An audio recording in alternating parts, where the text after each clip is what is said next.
ولقد يسرنا القرآن للذكر فهل من مدكر.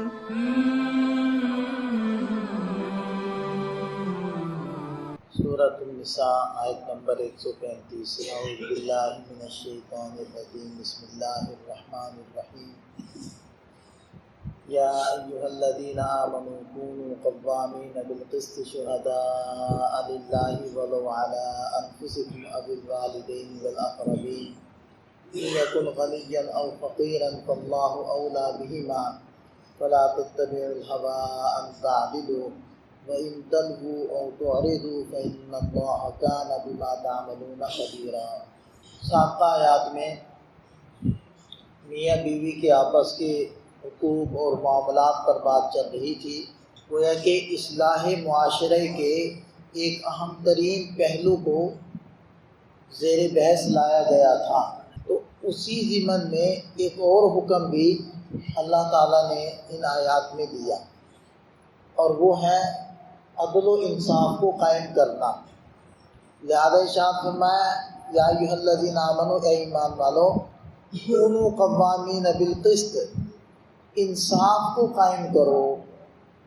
اور یہ بہت اہم حکم ہے کہ دیکھیں سورۃ النساء میں بھی ان الفاظ سے اس کو ذکر کیا گیا، آگے سورۃ المائدہ میں بھی چند الفاظ کے تغیر کے ساتھ وہاں بھی یہ حکم دیا گیا، سورہ حدید کے اندر بھی یہ حکم آیا. اب آپ خود دیکھیں کہ اگر معاشرے کے اندر بے انصافی ہونے لگ جائے گی تو پھر جنگ و جدل ہے، لڑائی اور فساد ہے. اور ایک درجے کا عدل تو وہ ہوتا ہے کہ جو حکومت کے ذمہ ہوتا ہے کہ اس کو قائم کرے، وہ عدالتوں کے ذریعے سے حکومت پھر کرتی ہے. لیکن جو نجی طور پر معاملات ہیں، جو ہم سب کی زندگی سے متعلق ہیں، شب و روز ہمیں پیش آ رہے ہیں، اور گھر کی ہماری اندر کی جو زندگی ہے اس سے متعلق ہے، وہاں تو کوئی حکومت وہ سود مند نہیں ہے، کوئی فوج نہیں، کوئی پولیس نہیں، کوئی محکمہ نہیں، کوئی کیمرے نہیں. وہاں تو بس ہم ہی ہم ہیں. اور الرجال قوامون، چونکہ مرد ذمہ دار ہیں تو عام طور پر مرد کے پاس اختیارات بھی ہوتے ہیں. تو ایسے معاملات میں تو پھر مردوں کے اوپر ذمہ داری آتی ہے کہ وہ کس قدر انصاف سے کام لے رہے ہیں، کہیں وہ زیادتی تو نہیں کر رہے، اپنے اختیارات کا غلط فائدہ تو نہیں اٹھا رہے. تو بہرحال ارشاد فرمائے کہ اے ایمان والو، انصاف کو قائم کرو. اگر انصاف نہیں ہوگا تو پھر حق تلفی ہوگی، تو فسادات ہوں گے، جھگڑے ہوں گے، لڑائیاں ہوں گی، دل پھٹیں گے، دل ٹوٹیں گے، اور معاملات ایسے آگے نہیں بڑھیں گے. عورت دیکھیں کمزور ہوتی ہے. اچھا، آپ حضرات یہ سمجھتے ہوں گے کہ بار بار بات کی جاتی ہے تو وہ عورتوں کے جو حقوق ہیں ان کی بات کی جاتی ہے. حالانکہ جب عورتیں بیان کے لیے آتی ہیں، بدھ والے دن عورتیں بیان کے لیے آتی ہیں تو ان کو مردوں کے حقوق بتائے جاتے ہیں کہ ان کے ذمہ مردوں کے حقوق کیا ہیں.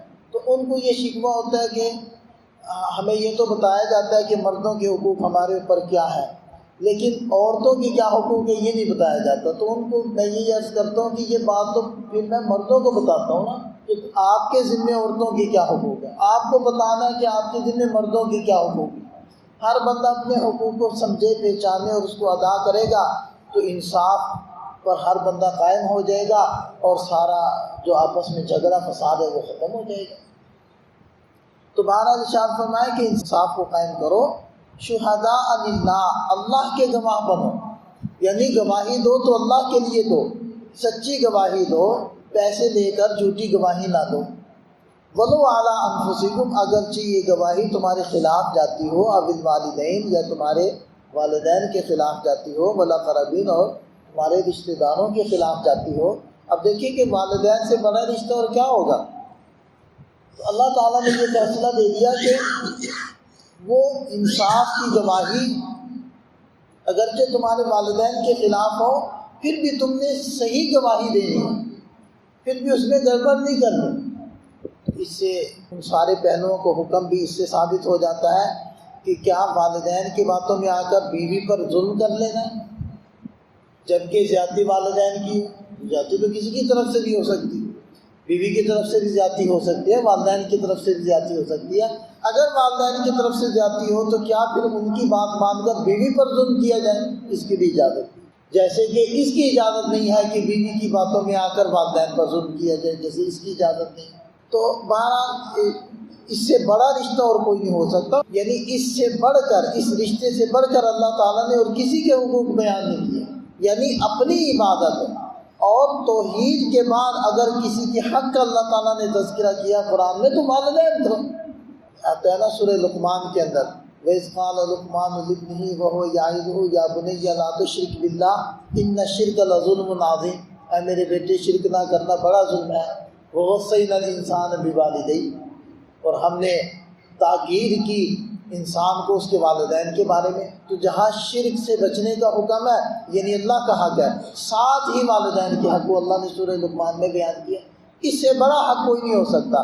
تو اللہ تعالیٰ نے فرمایا اگرچہ وہ تمہاری گواہی والدین کے خلاف جاتی ہو تو گواہی جائے ان کے خلاف، لیکن ظلم نہیں کرنا، جھوٹی گواہی نہیں دینا۔ إِن يَكُنْ غَنِيًّا أَوْ فَقِيرًا، اگر جس کے خلاف تم گواہی دے رہے ہو وہ غنی ہے، مالدار ہے، اب تمہارے دل میں یہ خیال نہ آئے کہ میری گواہی کی وجہ سے اس کی بے عزتی ہو جائے گی، اس کا تو معاشرے کے اندر بڑا رتبہ اور مقام ہے۔ اور فقیرا، یا فقیر کے خلاف تم گواہی دینے لگے ہو تو تمہیں یہ بات نہ ذہن میں آئے کہ یہ تو بیچارہ پہلے ہی فقیر محتاج ہے، مرا ہوا ہے، اگر میں اس کے خلاف گواہی دے دوں گا اگرچہ وہ گواہی سچی ہوگی لیکن یہ تو پھر اور زیادہ بیچارہ نیچے چلا جائے گا، چلو میں اس کی غربت کا خیال کرتے ہوئے اس کے حق میں گواہی دے دیتا ہوں۔ تو فرمایا نہیں، فاللہ اولا بہما، اللہ ان دونوں کا تم سے زیادہ خیر خواہ ہے، لہذا تم نے تو انصاف کو سامنے رکھ کر ٹھیک ٹھیک گواہی دینی ہے۔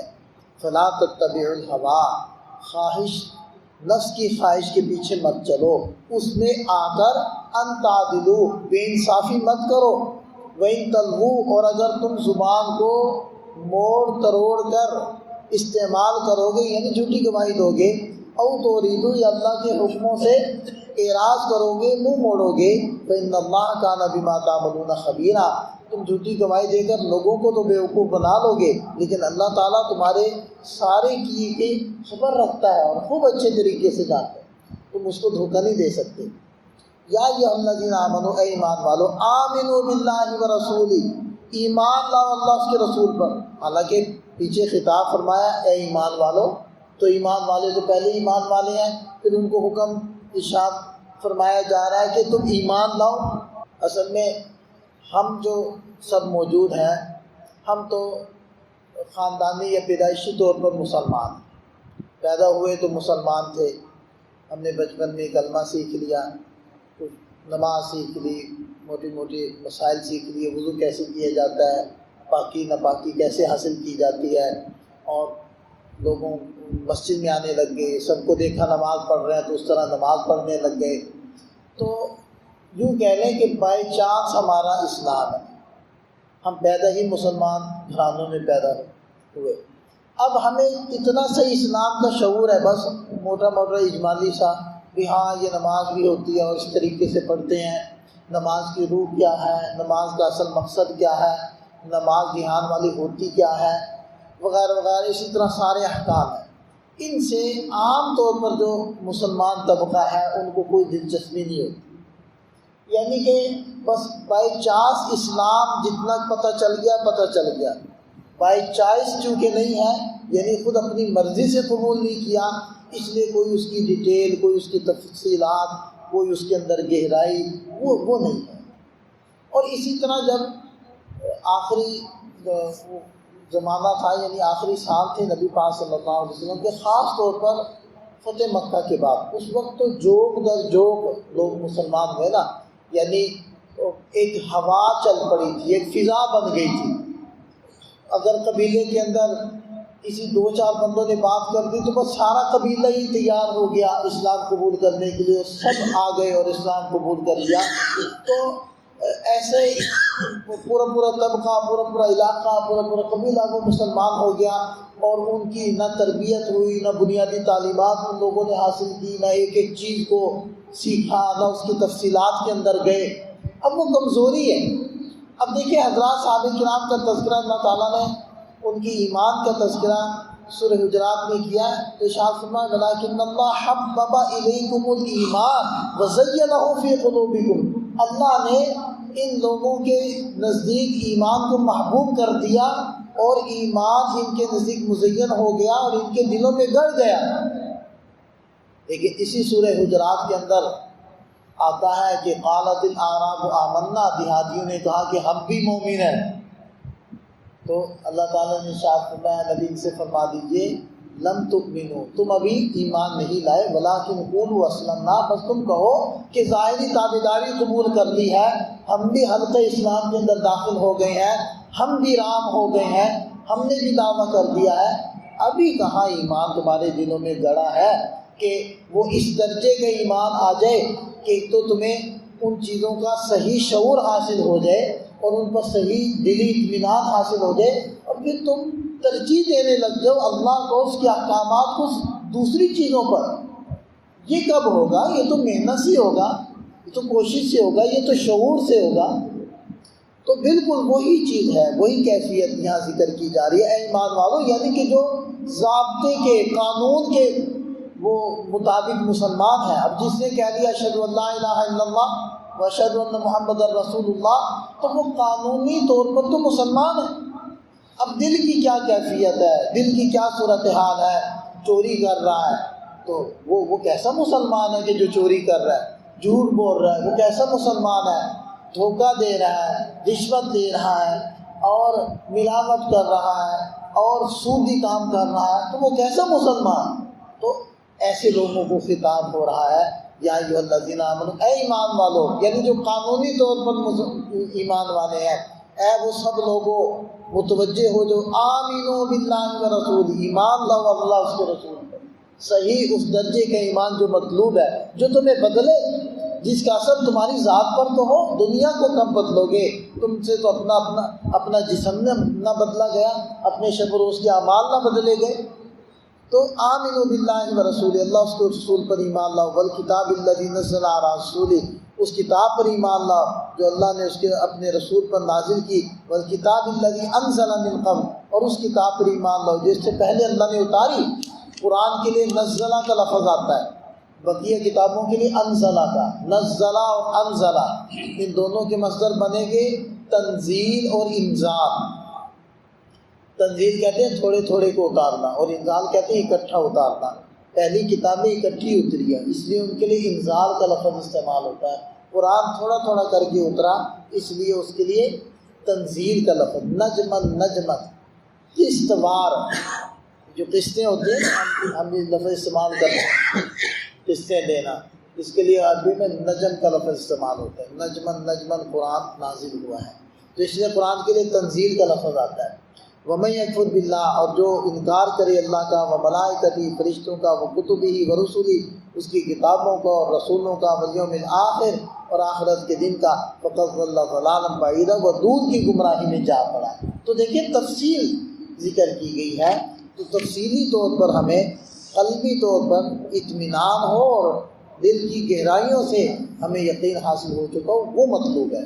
اور دیکھیں کہ بعض چیزیں ہوتی ہیں وہ غیر اختیاری ہوتی ہیں، والدین کی محبت، بیوی بچوں کی محبت، پیسے کی چیزوں کی محبت، اپنی چیزوں سے محبت، یہ فطرتی چیزیں۔ لیکن اللہ سے محبت اور اس کے رسول سے محبت، اس کی کتاب سے محبت، اس کے احکام سے محبت، یہ پیدائشی چیز نہیں ہے، یہ اختیاری چیز ہے، اس کو اختیار سے پیدا کرنا ہے۔